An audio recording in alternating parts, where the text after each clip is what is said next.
ભાવનગર શહેર કોંગ્રેસ સમિતિ દ્વારા આજરોજ ભાવનગર જિલ્લા કલેક્ટર કચેરી ખાતે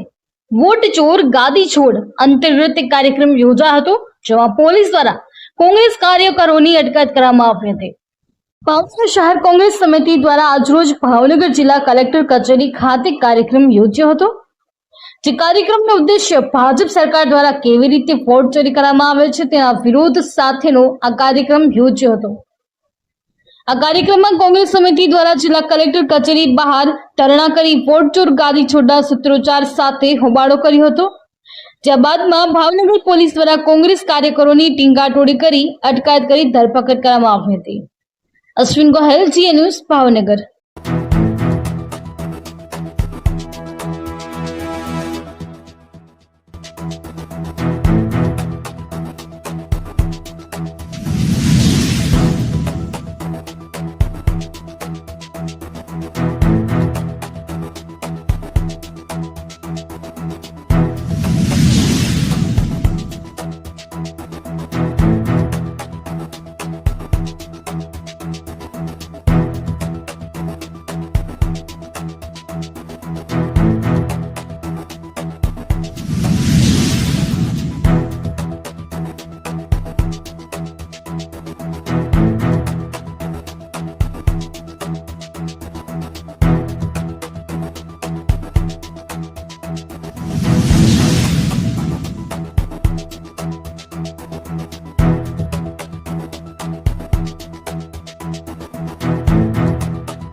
ખાસ કરીને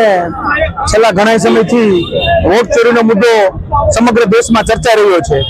જ્યારે દેશના મતદારો સાથે જે વિશ્વાસઘાત કરવાનું જે ભારતીય જનતા પાર્ટી અને ભારતીય ચૂંટણી પંચે જે મહાપાપ કર્યું છે, જે લોકોના બંધારણ હકના જે વોટિંગનો હક છે એના બંધારણ ઉપર જે તરફ મારવાનું બહુ મોટું પાપ કર્યું છે, ત્યારે સૌ ભાવનગર શહેર કોંગ્રેસ તેમજ જિલ્લા કોંગ્રેસ સમિતિ આયોજિત આ વોટ ચોર ગદી છોડ અંતર્ગત ભાવનગર કલેક્ટર ઓફિસ ખાતે ધરણા પ્રદર્શનનો કાર્યક્રમ કરવામાં આવેલ છે। આ કાર્યક્રમથી અમે સૌ ભારતીયોને એક મેસેજ આપવા માંગીએ છીએ કે આપણા વોટનું જે મૂલ્ય છે